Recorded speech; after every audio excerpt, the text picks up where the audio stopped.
अब शुरू करेंगे अपन सितंबर एडिशन। अक्टूबर अपन ने कंप्लीट कर लिया है, अक्टूबर की सूजस भी अपन ने कंप्लीट कर ली। ये सिर्फ क्वेश्चन आंसर्स हैं, सितंबर के क्वेश्चन आंसर्स देखेंगे। इसके बाद अगस्त के भी हैं, जुलाई के भी हैं, और जुलाई से ही शुरू हुए थे, तो जुलाई से लेके अक्टूबर तक अपन इस क्लास में कंप्लीट कर रहे हैं। और एक लेटेस्ट मैगजीन आ गई है, नवंबर दिसंबर जनवरी का कंबाइंड एडिशन है। वो मैं जब उनकी क्लास लूँगा तो उसके साथ ही क्वेश्चन आंसर्स कराते जाएंगे। ठीक है, बढ़ते हैं आगे और देखते हैं पहला क्वेश्चन इस एडिशन का क्या है। तो पहला क्वेश्चन देखते हैं सितंबर एडिशन का। ये बोल रहे हैं, हाल ही में पश्चिमी राजस्थान के किस मसाले को जीआई टैग के लिए आवेदन स्वीकार कर लिया गया है। मतलब इन्होंने एप्लीकेशन दी है, उन्होंने मान लिया है कि ठीक है अपन इसको जीआई टैग देंगे। इन प्रोसेस है पर समझो आप मिल ही गया है। तो किसको मिला ये बताओ। सांगरी, सौंफ, थारजीरा, केर। तो आंसर है थारजीरा। थारजीरा मुख्यतः वेस्टर्न राजस्थान में जोधपुर, नागौर, बाड़मेर यहाँ पर होता है। और ये थार की पैदाइश है, मतलब कम पानी वानी में थार जीरा पैदा होता है। ये थोड़ा काले कलर का होता है, और लेकिन इसकी सुगंध बहुत अच्छी होती है। और इसमें जो ऑयल की मात्रा है वो भी ज़्यादा होती है। तो जैसे ही किसी प्रोडक्ट को जीआई टैग मिलता है, ग्लोबल इंडिकेशन टैग, तो ये उसके लिए बड़ी बात होती है। अब क्या है, इनका मार्केट बढ़ जाता है। अब इस पर्टिकुलर टैग के नाम से सिर्फ वहीं पे उत्पादन होने वाली चीज़ें ही बिकेगी। मान लीजिए जब थार के जीरे को अगर जीआई टैग मिल गया है, तो थार का जीरा उस पर लिखा जाएगा जो थार में पैदा होता है। थार मीन्स वेस्टर्न राजस्थान में, बाड़मेर में, जोधपुर में, नागौर में, आसपास के इलाकों में, इधर जो जीरा पैदा हो रहा है उसी पर ये थार जीरा लिखा जाएगा, ना कि दूसरे इलाकों में जो हो रहा है या फिर दूसरे स्टेट्स में जो हो रहा है। तो अब अगर किसी आदमी को मान लीजिए मुझे थार का जीरा चाहिए, तो मैं यहीं से खरीदूंगा ना। अगर ऑल ओवर इंडिया या एक्सपोर्ट भी करना है, थार के जीरे की डिमांड है, तो फिर यही थार का जीरा वहाँ पे जाएगा, ना कि कोई और आदमी थार का जीरा लिख के दे सकता है। अगर लिख के देता है तो फिर उस पर लीगल एक्शन होते हैं। एक तरीके से बिल्कुल आईपीआर की तरह, इंटेलेक्चुअल प्रॉपर्टी राइट्स की तरह है। आप इसका कॉपी वॉपी नहीं कर सकते हैं। तो ये हो जाता है। उसके अलावा जो लोग खरीद रहे हैं उनको ये एश्योरेंस है कि हाँ इस पे टैग लगा है थार जीरा, तो मतलब ये थार का जीरा ही है। ये जो थार का जीरा है वो थार में पैदा होता है, थोड़ा ज़्यादा ब्राउन होता है, और अ, इसकी सुगंध बहुत अच्छी होती है, इसमें ऑयल की मात्रा है वो भी ज़्यादा होती है। तो अब इसकी डिमांड बढ़ जाएगी, और जो किसान हैं वो बिचौलियों को हटाकर भी डायरेक्ट बेच सकते हैं। अब उनको ये बताने की ज़रूरत नहीं है कि हमारा जीरा कितना अच्छा है, जीआई टैग मिल चुका है। उस क्षेत्र से जो भी जीरा पैदा होता है वो फिर थार जीरा ही है, और उसकी प्राइस भी उस हिसाब से उनको मिलने लग जाएगी। तो किसानों की इनकम के लिए एक बूस्टर है, ज़्यादा प्राइस मिलेगी उनको। और जो खरीदते हैं उनके लिए एक एश्योरेंस है कि भाई ये जो आप खरीद रहे हो वो जेन्युइन चीज़ है। ठीक है, तो इंडिया में राजस्थान में बहुत सारी चीज़ों को मिला हुआ है। थार जीरा है, सोजत की मेहंदी है, बीकानेरी भुजिया है, ब्लू पॉटरी है। करीब 20-25 चीज़ों को मिल गई हैं, और अभी और मिलता ही जा रहा है। नेक्स्ट क्वेश्चन है, मथेरण किस डिस्ट्रिक्ट की प्रसिद्ध लोक कला है। देख के बताओ। एक्चुअली मथेरन क्या है, एक समुदाय है, मथेरना समुदाय, जो कि जैन कम्युनिटी के अंतर्गत आता है। और इन्हीं के द्वारा इस कला को जीवित रखा गया अभी पिछले 400-500 सालों से। और ये लोग बसते हैं बीकानेर के अंदर। और ये एक पेंटिंग कला है। तो इसमें करते हैं कि एक्चुअली ये फ्रेस्को है। फ्रेस्को मीन्स जब दीवारों पर प्लास्टर गीला होता है तभी उस पर पेंटिंग कर देते हैं, ताकि जो कलर्स वगैरह हैं वो दीवार के अंदर तक जाते हैं, प्लास्टर के अंदर तक जाते हैं, और कई सालों तक ख़राब नहीं होते हैं। इस तरीके से ये पेंटिंग बनाते हैं। और फिर उसके ऊपर ये सोने की जो परत है वो भी चढ़ाते हैं। और ज़्यादातर जो बीकानेर में जैन मंदिर हैं उनके अंदर ये कला आपको देखने को मिल सकती है। इनका जो मेन सब्जेक्ट है वो है कृष्णा और राधा की लीलाएं। उसके अलावा कुछ बेल बूटे, पत्ती पत्तियां वो भी इसके साथ बनाते रहते हैं। तो मथेरन कला है बीकानेर की, मथेरना समुदाय द्वारा जीवित रखी हुई है। ठीक है। नेक्स्ट क्वेश्चन है, देश का पहला climate tech oxygen zone Rajasthan के कौन से एयरपोर्ट पर बनाया गया है। तो गैस करो आप, राजस्थान का कौन सा एयरपोर्ट है जिस पर यह बनाया गया है। देश का पहला है, देश का पहला है। राजस्थान में एयरपोर्ट है ही कितने, 5-7। तो फिर जब देश का पहला बना है तो फिर आपके और मेरे गांव में तो ये शायद ही बनाएंगे। तो फिर कहाँ बना होगा बताओ आप। जो सबसे बड़ा एयरपोर्ट है उसी पे बनेगा। जयपुर इंटरनेशनल एयरपोर्ट, सांगानेर, वहाँ पे बनाया गया है क्या ये क्लाइमेट टेक ऑक्सीजन जोन है क्या ये। तो एक्चुअली इन्होंने क्या करा है, जो इंडोर जगह होती है, मतलब जो एयरपोर्ट है इंडोर ही है, तो वहाँ पर ट्री को मिमिक करने वाले, यानी पेड़ तो नहीं है लेकिन पेड़ जैसे ही काम करने वाली मशीन है, जिसका नाम इन्होंने रखा है ओशियन ट्री। Ocean tree. और ये एक स्टार्टअप है जयपुर का, इसी नाम का ओशियन ट्री लक्स LUXE। तो इस स्टार्टअप द्वारा ये ओशियन ट्री नाम का एक मशीन है। अ, उसके थ्रू ये कोशिश क्या करते हैं, ये कर रहे हैं कि इन्होंने बोला है कि कम से कम ये जो ओशियन ट्री एक मशीन है वो 6 जो मेच्योर पेड़ हैं उनके जैसे काम करती है। मतलब जितनी CO2 ये 6 मेच्योर पेड़ ग्रहण कर लेते उतनी अकेली मशीन करती है, और फिर उसके रिटर्न में ये ऑक्सीजन भी देती है। तो ये मशीनें लगा रहे हैं इंडोर जगह पे, और यूज़ होती है जैसे मान लीजिए एयरपोर्ट में है, हॉस्पिटल्स में, ऑफिसेज में है, वहाँ पे यूज़ की जा सकती है। तो इन्होंने यहाँ पर लगाया है जयपुर अंतर्राष्ट्रीय हवाई अड्डे पर, ताकि वहाँ पर जो पैसेंजर वगैरह आए उनको एक अच्छा एनवायरनमेंट मिले, क्लीन और हेल्दी। तो क्लियर है, जयपुर बेस्ड स्टार्टअप है ओशियन ट्री लक्स।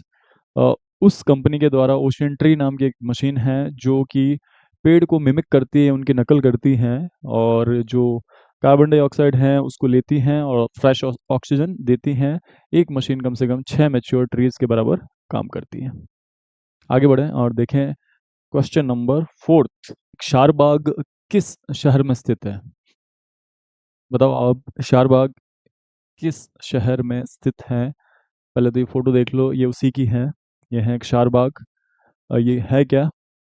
तो ये रॉयल क्रेमेटोरियम है, शाही शमशान। यहाँ पर बूंदी से रिलेटेड जो भी राजा महाराजा हैं उनकी यहाँ पर छतरियाँ बनी हुई है। उनको यहाँ पर उनका अंतिम संस्कार यहाँ पर किया जाता है। और है कहाँ पर ये स्थित चारबाग? तो बूंदी में। तो बूंदी में है एक चारबाग, रॉयल शमशान है। इससे पहले अपन ने जब अक्टूबर एडिशन की सूजस पढ़ रहे थे उसमें अपन ने पढ़ा था जसवंत थड़ा, जो जोधपुर का रॉयल क्रेमेटोरियम है वो। तो इस तरीके से ये बूंदी का है। नेक्स्ट क्वेश्चन है, कपड़े पर मोम की परत चढ़ाकर चित्र बनाने की कला को क्या कहते हैं? कपड़े पर मोम की परत चढ़ाकर। तो इसमें एक्चुअली करते क्या है, कला को तो बाटिक बोलते हैं, और उदयपुर या फिर खंडेला सीकर थोड़ा बहुत जोधपुर में भी होता है। तो इस तरीके में क्या करते हैं, ये जो कपड़े होते हैं उसके ऊपर जो मोम है उससे ये परत चढ़ाते हैं। मान लीजिए लाइनिंग कर दी है या कुछ बना दिया है, और फिर उसको कलर करते हैं। और कलर होने के बाद मोम है उसको वापस हटा देते हैं, तो मोम के नीचे जो जो कपड़ा था वो बच जाता है कलर रहने से। तो इस तरीके से बहुत ही बढ़िया पेंटिंग उभर कर आती हैं, उसको बाटिक कला बोलते हैं। जैसा मैंने बताया कि उदयपुर में ये ज़्यादा फेमस है, और खंडेला सीकर में भी है। और एक अगला क्वेश्चन ये राजस्थानी कल्चर से रिलेटेड क्वेश्चन है, जिसमें अ, रात्रि भर जागरण को पूछा है क्या बोलते हैं उसको। तो वर्ड है उसके लिए ओज को, और ये खास करके मारवाड़ साइड में वर्ड यूज़ होता है। ओज को का मतलब यही है कि आप पूरी रात भर जगे हुए हैं, सोए नहीं हैं, आपने कोई रेस्ट नहीं किया। तो इस तरीके की सिचुएशन के लिए ओज को वर्ड यूज़ करते हैं। तो रात भर अगर आप जाग रहे हैं तो उसको ओज को बोलते हैं, जहाँ आपने कोई रेस्ट वेस्ट नहीं करा है। और कपड़े पर अगर मोम की परत चढ़ाकर आप चित्रकला कर रहे हैं तो फिर उसको बाटिक बोलते हैं। और शारबाग में जो ये शारबाग जो है बूंदी में, वो वहाँ का रॉयल क्रेमेटोरियम है। नेक्स्ट क्वेश्चन है, जगरोटी किस क्षेत्र की बोली है? जगरोटी या फिर जगरोती किस क्षेत्र की बोली है? तो ये आंसर है यहाँ पर बी, करौली में। इसी तरीके से ढाटी है जो बाड़मेर में बोली जाती है, या फिर सोंदवाड़ी है जो झालावाड़ में बोली जाती है, उदयपुर में धावड़ी बोली जाती है। तो जो मोटा मोटा क्लासिफिकेशन है वो तो अपन को पता ही है कि मारवाड़ी कहाँ बोली जा रही है, शेखावटी कहाँ बोली जा रही है, वागड़ कहाँ बोली जा रही है। उसके अलावा ये जो लेसर नॉन है जिसके बारे में ज़्यादा आपको जानकारी नहीं है, वो आपको याद करना ज़रूरी है। इनमें से क्वेश्चन पूछे जाने की संभावना बनती है। हिंदी ग्रैंड एकेडमी की बुक में आपको ये 10-15 नाम मिल जाएंगे। नेक्स्ट है, गौतमेश्वर धाम किस जिले में स्थित है? बताओ आप कहाँ पर है? ये है पिक्चर वो गौतमेश्वर धाम की, है कहाँ पर ये बता दो। चित्तौड़, बांसवाड़ा, उदयपुर? नहीं, गौतमेश्वर धाम है प्रतापगढ़ में। ये महादेव मंदिर है, और ये आप देखो पहाड़ी इलाकों के बीच में ये झरने वगैरह चल रहे हैं, उसके बीच में ये मंदिर स्थित है। इस मंदिर की एक खासियत यह है कि यहाँ पर आपको पाप मुक्ति का सर्टिफिकेट मिल जाता है। अगर आपने कोई पाप करे हैं, मतलब पहले से चली आ रही परंपरा है कि जब ये लोग खेती वगैरह करते थे आसपास के किसान वगैरह, तो मान लीजिए उस वक्त अगर इनसे कोई जीव हत्या हो जाती थी, कोई गाय मर गई है, सांड मर गया है, या फिर कोई छोटा मोटा जीव मर गया है, तो ये यहाँ पर आकर कुछ 5-10-15 रुपए देकर यहाँ के जो पुजारी हैं उनसे वो अ, प- पाप मुक्ति का सर्टिफिकेट प्राप्त करते थे। तो पहले से चली आ रही एक ट्रेडिशन है। यहाँ पर एक बहुत ही पवित्र कुंड भी है जहाँ का पानी कभी सूखता नहीं है, मंदाकिनी कुंड। और ऐसा माना जाता है कि महर्षि गौतम ने जब यहाँ इस कुंड में आकर स्नान किया तो उनको जो गौहत्या का दोष था उससे मुक्ति मिली। बहुत ही ज़्यादा पवित्र कुंड इसको मानते हैं। और जो मीणा जनजाति के लोग हैं वो गौतमेश्वर धाम की कसम खाने के बाद झूठ नहीं बोलते हैं। अगला क्वेश्चन आप देखिए, महणसर क्यों प्रसिद्ध है? तो महणसर जो है वो झुंझुनू का एक कस्बा या गांव है। और उसके अंतर्गत एक हवेली है जो वहाँ की एक बिजनेसमैन फैमिली ने बनाई थी। और उस हवेली को ज़्यादा लोकप्रिय नाम से आप सोने चांदी की दुकान के नाम से जानते हैं। तो है क्या, एक्चुअली वो हवेली बनाई हुई है, उसके अंतर्गत उन्होंने फ्रेस्को अभी अपन ने पढ़ा था जहाँ गीले प्लास्टर के अंतर्गत ही वो पेंटिंग वगैरह कर देते थे। तो इस तरीके की पेंटिंग यहाँ पर करी है, वो तो करी है। लेकिन मेन चीज़ है कि उस पेंटिंग के ऊपर फिर इन्होंने जो ये रियल गोल्ड और सिल्वर हैं उसकी परतें चढ़ाई है। जो लीफ होती हैं, परत एकदम पतली सी, वो परतें चढ़ाई हुई है, उसकी नक्काशी करी हुई है सीलिंग्स पे, दीवारों पे, सारे कुछ। अगर आप उसको देखते हैं हवेली को तो ऐसा लगता है कि पूरा सोने चांदी से बनी हुई है। इसलिए उसको सोने चांदी की दुकान भी बोलते हैं। दुकान इसलिए बोलते हैं कि वो जो फैमिली है बिजनेस फैमिली थी और उनका वहीं बैठना होता था और जो उनके लेन देन होते थे वहीं करते थे। तो जो आम लोग हैं उसको दुकान के तौर पर जानने लगे, दुकान कहने लगे। तो फिर वैसे ही फेमस हो गया कि ये सोने चांदी की दुकान है। तो है कहाँ पर वो? महणसर में ये कस्बा है। सती माता मंदिर है झुंझुनू में लेकिन महणसर में नहीं है। और जो 360 खिड़कियों की हवेली है ये भी झुंझुनू में है पर महणसर में नहीं है। तो फिर आंसर ये ए है, सोने की चित्रकारी के लिए। ठीक है।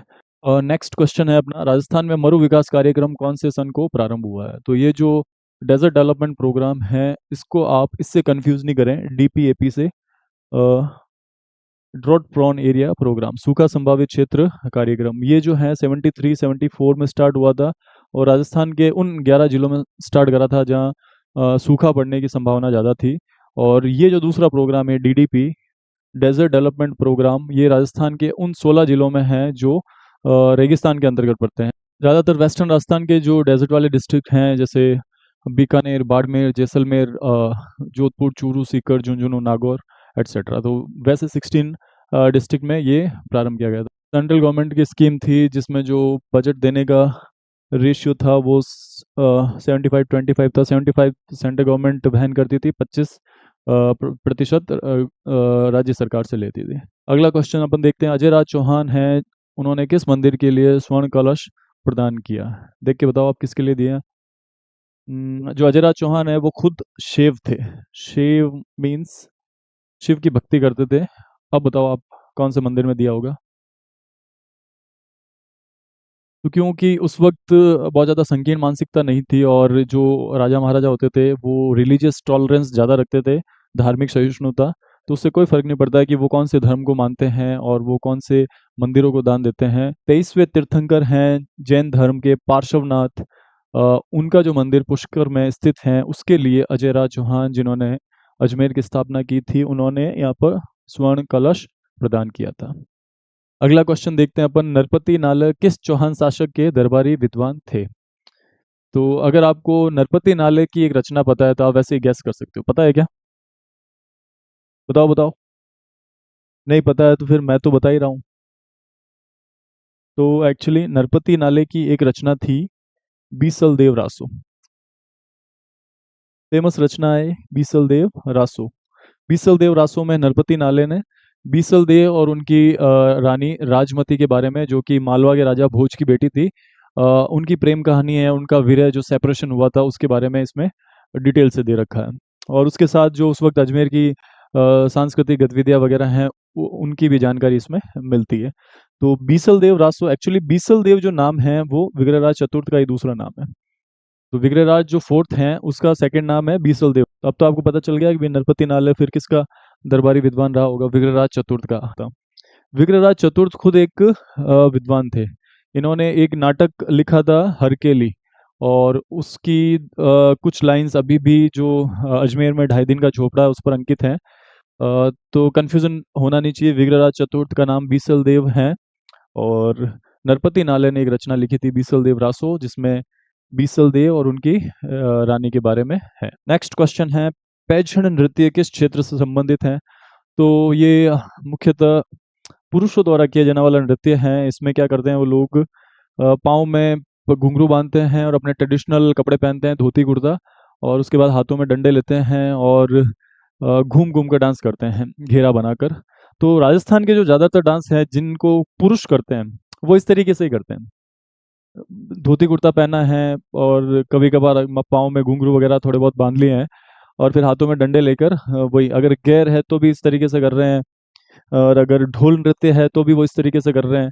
मतलब मैंने इसके अलावा कोई नृत्य नहीं देखा जो राजस्थान के लोग करते हैं। तो ये पैझण भी इसी तरीके का नृत्य है, लेकिन इसकी एक खास बात ये है, जैसे गैर वगैरह जो होली के अवसर पर होती है, तो पैझण है जो दीपावली के अवसर पर करते हैं। और करते किस एरिया में है, तो ये डूंगरपुर बांसवाड़ा वाला जो इलाका है जिसको अपन वागड़ बोलते हैं, वहां पर ये होता है।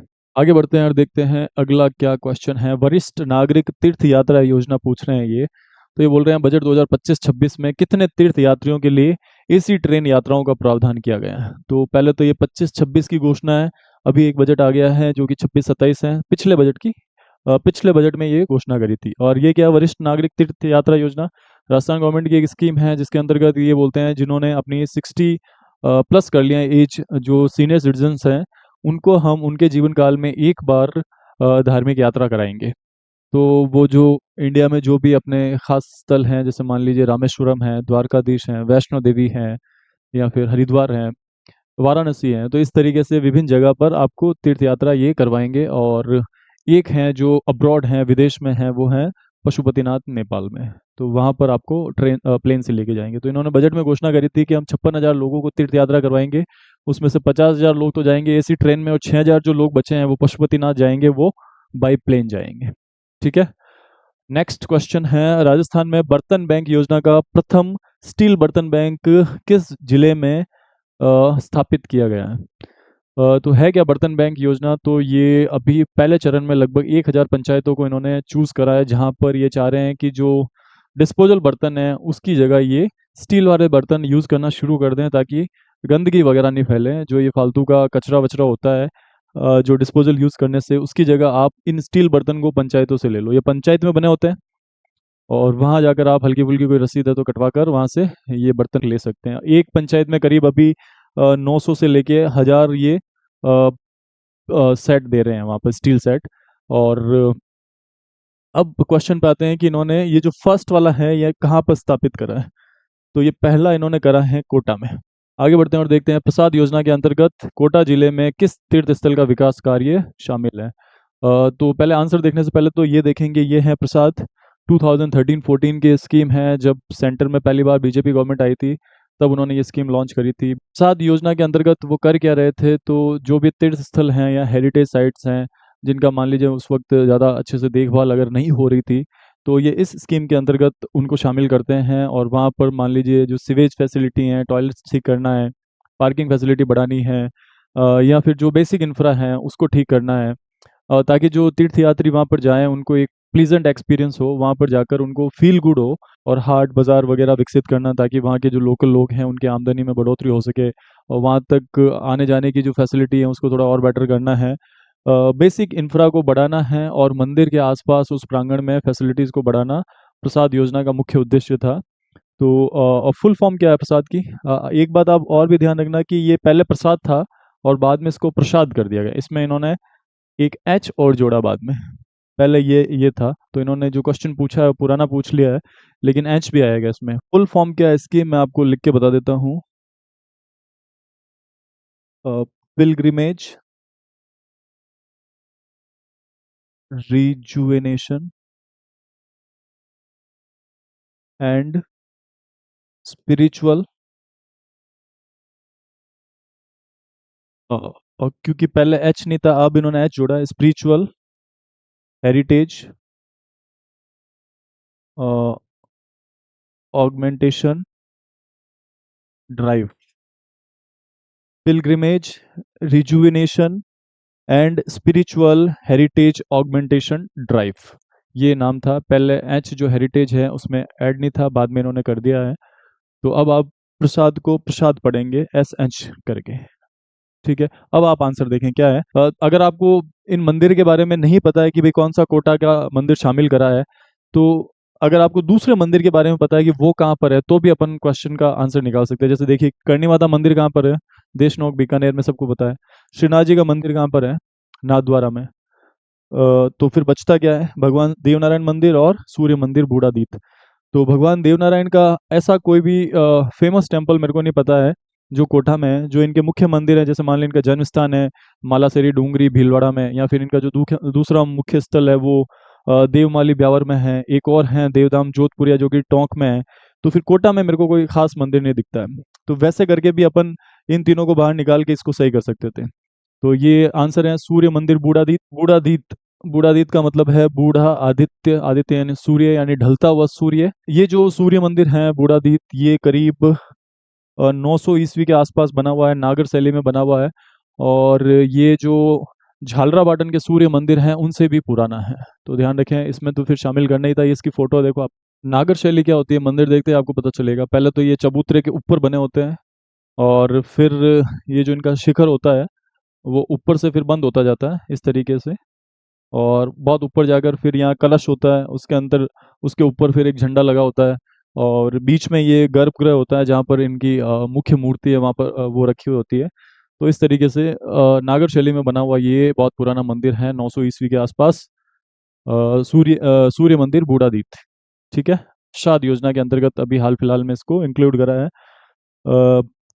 कोटा से बिलोंग करते हैं ओम बिरला, उन्होंने कोशिश करी थी इसको शामिल करवाने के लिए, और कर दिया गया है। आगे देखिए आप, राजस्थान में आयोजित वंदे गंगा जल संरक्षण अभियान के तहत कितनी नई संरचनाएं बनाने का लक्ष्य रखा गया है? ज़्यादा खास नहीं है, लेकिन फिर भी आपको याद तो थोड़ा बहुत करना पड़ेगा। तो एक्चुअली ये 5 जून को शुरू करा था सीएम ने, जयपुर में रामगढ़ बांध से।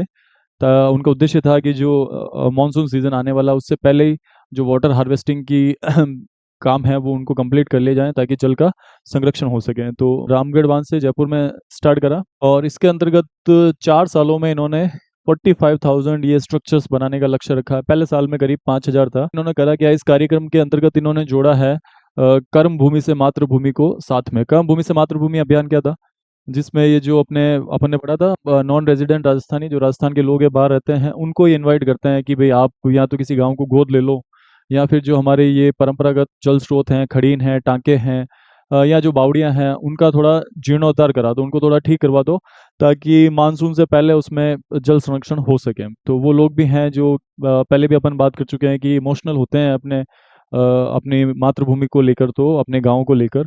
तो वो लोग हेल्प करते हैं पैसे वगैरह से, टेक्निक वगैरह से, और इन कामों में मदद करते हैं। तो तालाब के किनारे अगर पेड़ पौधे लगाने हैं, या पुरानी जो बावड़ियाँ वगैरह उनको साफ वाफ करवाना है, उसमें रिपेयरिंग करवानी है, तो इन लोगों को इमोशनल करके इसके साथ जोड़ते हैं, और फिर वो काम भी करते हैं। तो इस तरीके से ये वंदे गंगा जल संरक्षण अभियान चलाया था। सीएम ने उद्घाटन करा था रामगढ़ बांध से जयपुर में। ठीक है। अगला क्वेश्चन क्या है अपना, अरावली ग्रीन वॉल प्रोजेक्ट का पहला चरण किस वर्ष तक पूरा करने का लक्ष्य रखा गया था? तो एक्चुअली शुरू करा इन्होंने 2023 में, और ख़त्म करेंगे ये 2027 में। पहला चरण है ये। है क्या अरावली ग्रीन वॉल प्रोजेक्ट? तो ये एक 1400 किलोमीटर लंबी और 5 किलोमीटर 1400 किलोमीटर लंबी और 5 किलोमीटर चौड़ी एक हरित पट्टी है। और शुरू कहाँ से हो रही है? दिल्ली से लेके, तो ऊपर दिल्ली, हरियाणा, राजस्थान और गुजरात को शामिल करके 1400 किलोमीटर ये लंबी और 5 किलोमीटर चौड़ी पट्टी बना रहे हैं, जिस पे ये वनीकरण करेंगे, फॉरेस्टेशन करेंगे, वहाँ पे पेड़ पौधे उगाएंगे। उसके साथ ही इस प्रोजेक्ट का मेन उद्देश्य ये है कि जो अपना डेजर्ट है उसको इस साइड में पूर्व की ओर बढ़ने से रोकना है। बीच में ये पट्टी खड़ी कर कर यहाँ पे बहुत सारा ये वनीकरण कर देंगे, पौधे वौधे लगा देंगे, चारागाह डेवलप करेंगे, और जो पर्टिकुलर एरिया है वहाँ के जो देसी प्रजाति के पेड़ पौधे हैं उनको लगाएंगे। और ये चीज़ें करेंगे तो ये बोल रहे हैं कि जो ग्राउंड वाटर है वो भी रिचार्ज होगा, और उसके साथ ही प्रदूषण कम होगा। तो इस तरीके की गतिविधियां इसमें शामिल हैं। तो ये हैं अरावली ग्रीन वॉल प्रोजेक्ट। और ये एक्चुअली अफ्रीका के ग्रेट ग्रीन वॉल प्रोजेक्ट से इंस्पायर हैं। अफ्रीका में जो सहारा रेगिस्तान है उसके दक्षिण में एक इसी तरीके की करीब, अपन तो 1400 किलोमीटर लंबी बना रहे हैं, वो 8,000 किलोमीटर लंबी एक पट्टी बना रहे हैं। तो उससे अपन इंस्पायर होकर सहारा के सारा रेगिस्तान के दक्षिण में ये बना रहे हैं ताकि जो इनके सैंड ड्यून्स हैं, रेत के टीले हैं, वो नीचे के जो कंट्रीज हैं उनकी तरफ नहीं आए। तो उसी से इंस्पायर होकर अपन ने भी शुरू करा है कि जो ये रेगिस्तान है वो पूर्व की ओर नहीं बढ़े ज़्यादातर, और जो बंजर भूमि पड़ी है इसके चारों तरफ अरावली के आसपास पेड़ पौधे लगाकर, चारागाह विकसित कर कर और विभिन्न प्रकार की नर्सरीज बनाकर पर्यावरण प्रदूषण को भी कंट्रोल करेंगे। तो इस तरीके से कोशिश कर रहे हैं कि जो डेजर्ट हैं वो पूर्व की ओर नहीं फैलें, और वहाँ पर ग्राउंड वाटर रिचार्ज हो जाए इन पेड़ पौधों से। वहाँ पे जो मिट्टी का कटाव हो रहा है वो नहीं हो, और प्रदूषण की जो समस्या है वो थोड़ी कम हो जाए, और वो जो बंजर लैंड पड़ी है उन पे कम से कम ये पौधे रोपण करके उसको उसकी काया पलट कर दें। तो ये प्रोजेक्ट है अरावली ग्रीन वॉल प्रोजेक्ट। अगली स्कीम क्या है? अगली स्कीम तो अपन देख ही नहीं पा रहे हैं क्या है। अगली स्कीम है पीएम ऊषा। है क्या पीएम ऊषा? प्रधानमंत्री उच्चतर शिक्षा योजना। अगला सवाल देखिए आप। प्रधानमंत्री उच्चतर शिक्षा योजना के अंतर्गत राजस्थान का कौन सा विश्वविद्यालय सबसे पहले चयनित हुआ जिसको 100 करोड़ की ग्रांट मिली है? 100 करोड़। पहले तो आप ये ध्यान रखना, जो ये पीएम ऊषा अब है, ये पहले रूसा था, सिर्फ रूसा, राष्ट्रीय उच्चतर शिक्षा अभियान। अब इसको कर दिया है पीएम उषा। अब ये बोल रहे हैं पीएम उषा के अंतर्गत 100 करोड़ रुपए की ग्रांट इनमें से किस यूनिवर्सिटी को मिली है? बताओ आप, देख के क्या लगता है? जो सबसे बड़ी यूनिवर्सिटी है उसी को तो मिलेगा। तो कौन है सबसे बड़ी यूनिवर्सिटी? राजस्थान विश्वविद्यालय जयपुर। तो सही आंसर क्या होगा? जेएनयू। जरूरी नहीं है सबसे बड़ी है उसी को मिल जाए। जय नारायण व्यास विश्वविद्यालय जोधपुर को मिला है, जेएनयू जोधपुर को। इससे कोई फर्क नहीं पड़ता कौन सी बड़ी यूनिवर्सिटी है नहीं है। इनको लगा कि इन्होंने जो अपना प्रपोजल भेजा और इनकी जो एकेडमिक हिस्ट्री है उसको देखकर इन्होंने जेएनयू को चूज करा है, और 100 करोड़ रुपए दिए हैं इनके जो बेसिक इंफ्रास्ट्रक्चर है उसको थोड़ा इम्प्रूव करने के लिए, और जो टीचिंग लर्निंग प्रोसेस है उसको थोड़ा ठीक करो, और साथ में अच्छी लैब स्थापित कर दो, बढ़िया लाइब्रेरी बनाओ, और इस तरीके से वोकेशनल कोर्सेज स्टार्ट करो ताकि ज़्यादा से ज़्यादा लोगों को एम्प्लॉयमेंट मिल सके। तो ये कुछ सोच के साथ इन्होंने इसको चूज करा है जय नारायण व्यास विश्वविद्यालय को। ठीक है। तो 100 करोड़ रुपीज मिले हैं, और कौन सी कैटेगरी में मिले हैं आप ध्यान रखना? मेरू कैटेगरी में। मेरू क्या है? Multi disciplinary education and research university. ये कैटेगरी में इसको 100 करोड़ रुपए मिले। वैसे तो मोहनलाल सुखाड़िया यूनिवर्सिटी और ये राजस्थान विश्वविद्यालय जयपुर और उसके अलावा महाराणा प्रताप कृषि एवं प्रौद्योगिकी विश्वविद्यालय उदयपुर, उनको भी कुछ राशि मिली है, 20-20 करोड़ रुपए ग्रांट मिले हैं, लेकिन वो अदर कैटेगरीज में। लेकिन ये 100 करोड़ अकेले को मिला है मेरू कैटेगरी में। ठीक है। और ये है पीएम उषा का लोगो, देख लो आप। आगे बढ़े, चलिए आगे बढ़ेंगे और देखेंगे महात्मा ज्योतिबा फुले मंडी श्रमिक कल्याण योजना के अंतर्गत 2025-26 के बजट में इन लोगों ने श्रमिकों की पुत्रियों के विवाह हेतु अनुदान राशि है जो बढ़ाकर कितनी कर दी है? श्रमिकों की पुत्रियों के अलावा अगर कोई महिला श्रमिक है वो खुद शादी करना चाह रही है तो भी मिलता है ये अनुदान, ध्यान रखना आप। तो पहले जो है ये 50,000 रुपीज मिलता था पर शादी। कितनी मिल सकती है? एक तो अगर मान लीजिए कोई मंडी श्रमिक है, मंडी श्रमिक का आपके पास कार्ड होना चाहिए, रजिस्टर्ड होनी चाहिए आप। और अगर आप खुद शादी कर रही हैं तो 75,000 तक की राशि आपको मिलेगी। और अगर आप मान लीजिए आपकी खुद की बेटियां हैं, उनकी शादी करवानी है, तो दो बेटियों को ये 75,000 रुपये पर शादी आपको मिलेगा। ठीक है, आप समझ रहे हैं? अगर आपको खुद को शादी करनी है तो 75,000 रुपये मिलेंगे। अगर आप शादीशुदा हैं, आपकी बेटियां हैं, तो फिर आप उन दो बेटियों की शादी करने के लिए 75,000 पर शादी इनसे वो प्राप्त कर सकते हैं अनुदान। ठीक है। लेकिन होने चाहिए आप रजिस्टर्ड मंडी श्रमिक। ठीक है।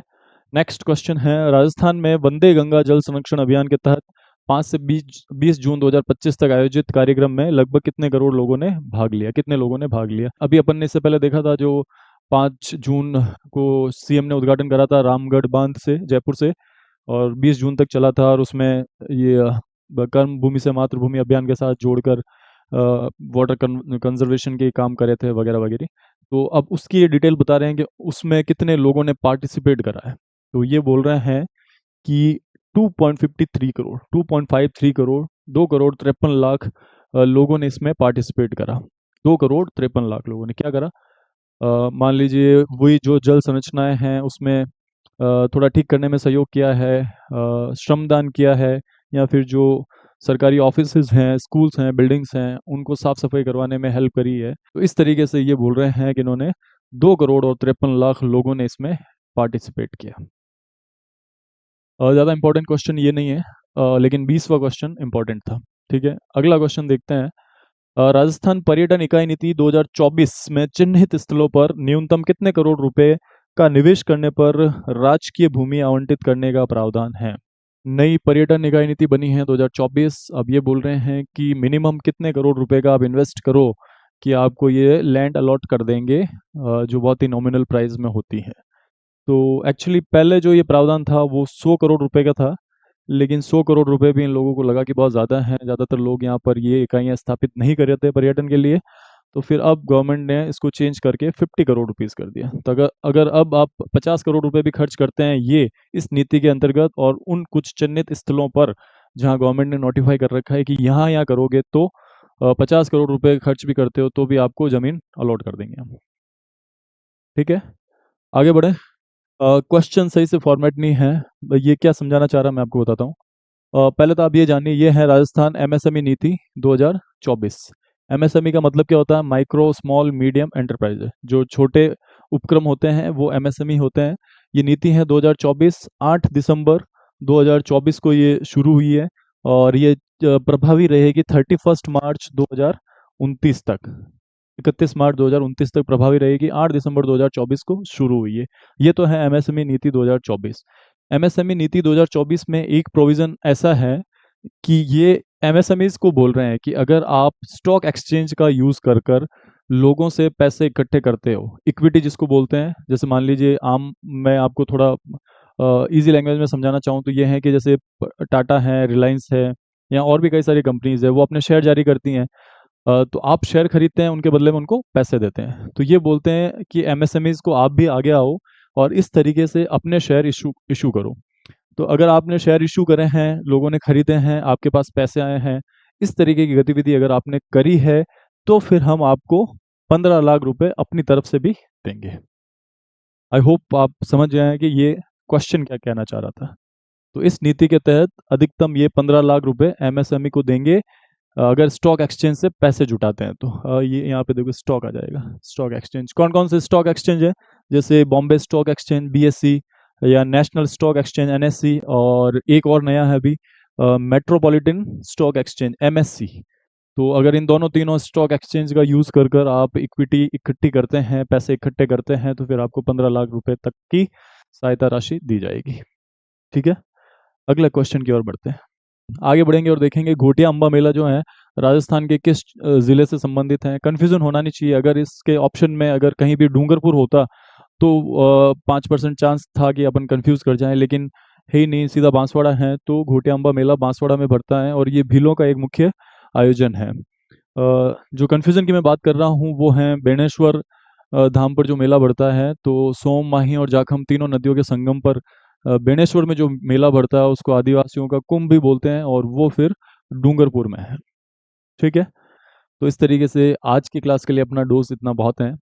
इसकी अगली क्लास मैं कल ही लेके आऊँगा, जिसमें आगे के 2 एडिशन जो बचे हैं, जुलाई और अगस्त दोनों एडिशन ख़त्म कर लेंगे, और उसके बाद जो नई मैगज़ीन आ चुकी है सुजस की, उसकी क्लासेस, उसके नोट्स और उसके जो सुजस क्विज़ हैं वो सारे लेकर आएंगे।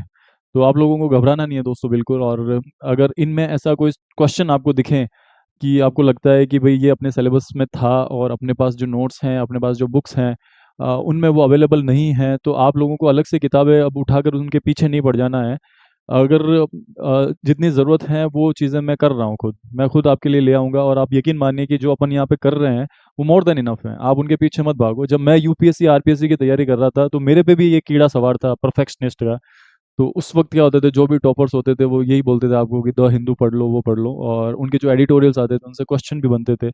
तो हम हर दिन फिर उन पेपर से वो कटिंग करके निकालते थे, और आप मेरा यकीन मानिए दोस्तों, वो कटिंग करके निकाल तो लेते थे, लेकिन उनमें से 5 एडिटोरियल भी मैं पढ़ नहीं पाया था, और मेरे जैसे कई सारे मेरे साथी थे जो नहीं पढ़ पाते थे। तो अपन को परफेक्शनिस्ट नहीं बनना है। अपन ने इंटर वाली क्लास में भी यही बात करी थी, उनके पीछे आपको नहीं भागना है। जो मैं आप लोगों के लिए मेहनत करके ला रहा हूँ, एटलीस्ट सुजस के फील्ड में आप उतना कर लो, वो बहुत है। ठीक है।